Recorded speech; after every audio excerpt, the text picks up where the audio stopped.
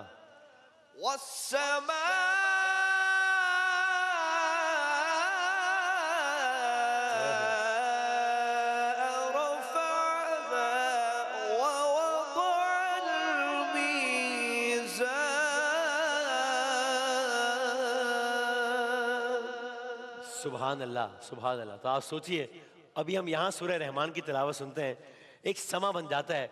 अब ये खाना खुदा के आप मनाजिर देख रहे हैं, ज़ाहिर आज से कई साल पहले के मनाजिर हैं, जो असल मंजर जो उस वक्त का होगा वो तो ज़ाहिर इससे भी मुख्तलिफ होगा। अब आप सोचिए, खाना खुदा है, कुफ्फार का मजमा है, और ये सहाबी रसूल वहां जाकर सूरह रहमान की तिलावत कर रहे हैं। अब क्या हुआ, हर फर्द मुतवज्जे हो गया।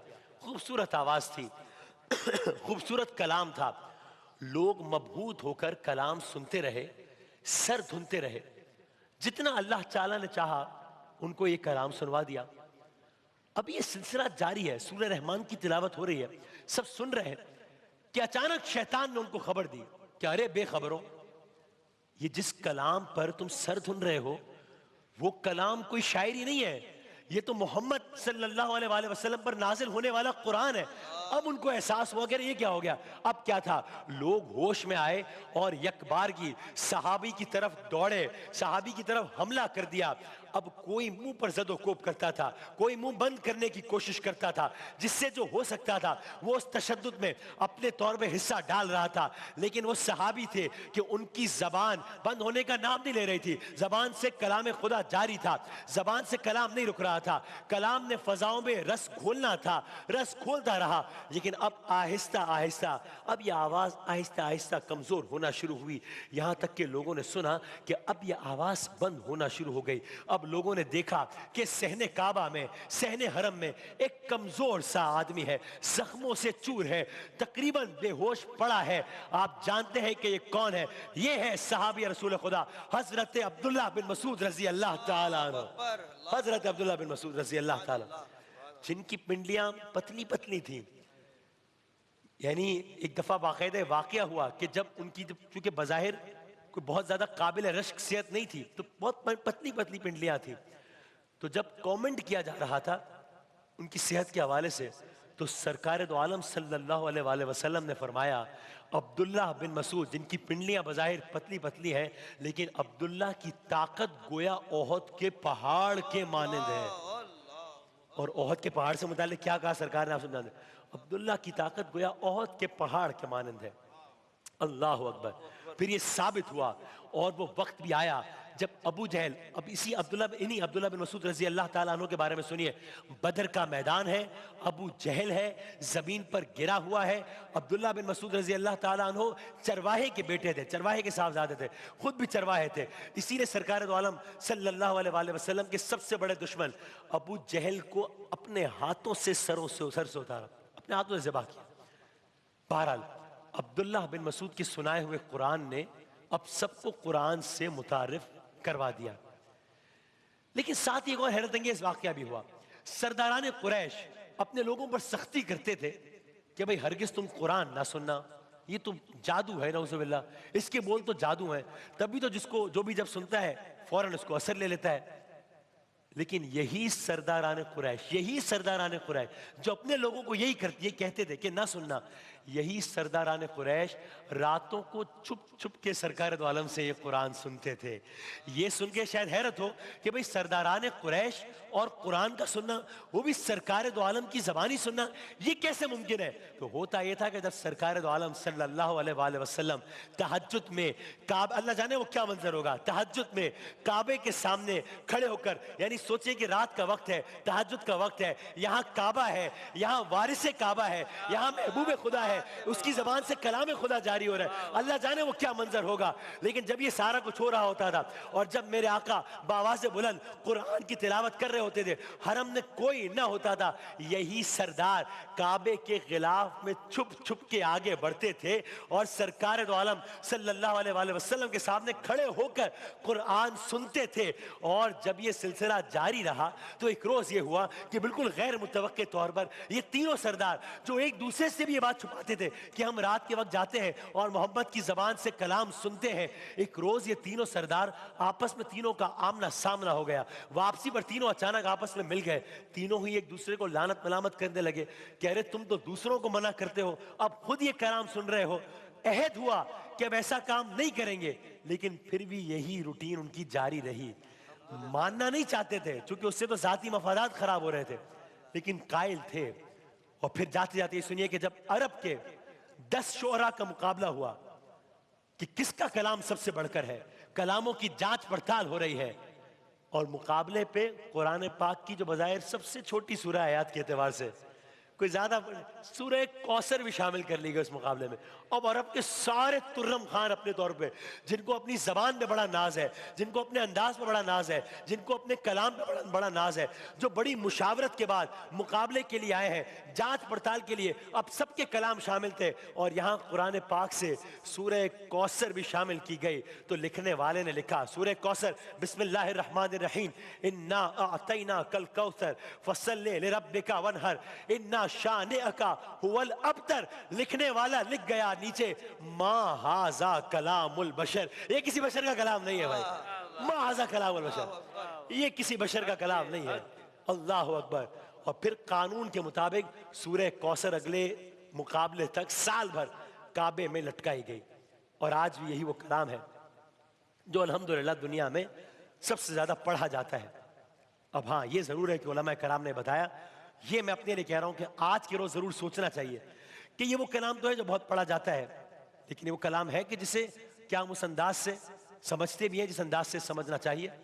तो बस गुफ्तगू का इख्तिताम सरकार दो आलम सल्लल्लाहु अलैहि वसल्लम के इस कौल से, जिसका मफहूम है अल्लाह इस कुरान के ज़रिए कौमों को उरूज अता फरमाएगा और इसी कुरान को छोड़ देने की वजह से कौमों को जिल्लत और रुसवाई अता फरमाएगा। तो अब बस ये आज के दिन मैं अपने लिए कह रहा हूँ कि ये हमें सोचना चाहिए कि क्या इस कुरान को जितना पढ़ना चाहिए, जिस तरह पढ़ना चाहिए, क्या हम उस तरह कर रहे हैं नहीं? क्या ये शिकवा जायज़ है या नहीं कि कुरान ये कह रहा हो गोया कि मैं ताकों में सजाया जाता हूँ, आंखों से लगाया जाता हूँ, तावीज़ बनाया जाता हूँ, धो धो के पिलाया जाता हूँ, जुज़दाने हरीर और रेशम के और फूल सितारे चांदी के, फिर इत्र की बारिश होती है, खुशबू में बसाया जाता हूँ, खुशबू में बसाया जाता हूँ और दिल सोच से खाली रहते हैं, आंखें हैं कि नम होती ही नहीं, कहने को मैं एक एक जलसे में पढ़ पढ़ के सुनाया जाता हूँ। जब कौलो कसम लेने के लिए, जब कौलो कसम लेने के लिए तकरार की नौबत आती है, फिर मेरी जरूरत पड़ती है, हाथों पे उठाया जाता हूँ। और कुरान दीन हक का मुकम्मल निसाब है, इंसान की जहनियत के लिए इनकलाब है। अल्लाह की सब किताबें बहुत मोहतरम सही, सारी किताबें चांद तो ये आफताब है। कुरान की नेमतों को कोई पा नहीं सका, इसका जवाब अब भी कोई ला नहीं सका। लेकिन ये भी एक पहलू है कि जिंदों के वास्ते जिसे नाजिल किया गया, मरने लगा जो कोई तो हमने इसे पढ़ा, दरसो हिदायत और नसीहत को छोड़कर एक इस्तिखारा था कि जो इससे लिया गया। इसके जिगर में कितनी ही सदियों का सोज है, हो जाए ये तैयार कि बदले का रोज है। अब बस महशर का वो लम्हा सोचिए और अल्लाह करे कि वो लम्हा हम पर ना आए कि महशर की सख्तियों में वो मंजर अजीब है। कुरान हमारे आका से कितना करीब है, लर्जा ये सोच सोच के तारी बदन पे है। नाराजगी आका हमारा नसीब है, अल्लाह अकबर, नाराजगी आका हमारा नसीब है। वो सारे इमामों वाले सारे अंबिया के इमाम है ना मेरे आका, तो लर्जा ये सोच सोच के तारी बदन पे है, नाराजगी आका हमारा नसीब है। महरूम, अरे महरूम महरूम कर ना दे कहीं कौसर के जाम से, महरूम कर ना दे कहीं कौसर के जाम से, कुरान कर रहा है शिकायत इमाम से। अल्लाह ताला ये जो आने वाली शब है उसके सदक़े में हम सबको कुरान पाक से हकीकी तौर पर आगाह होने की और इसका जो हक है वो अदा करने की तौफीक अता फरमाए।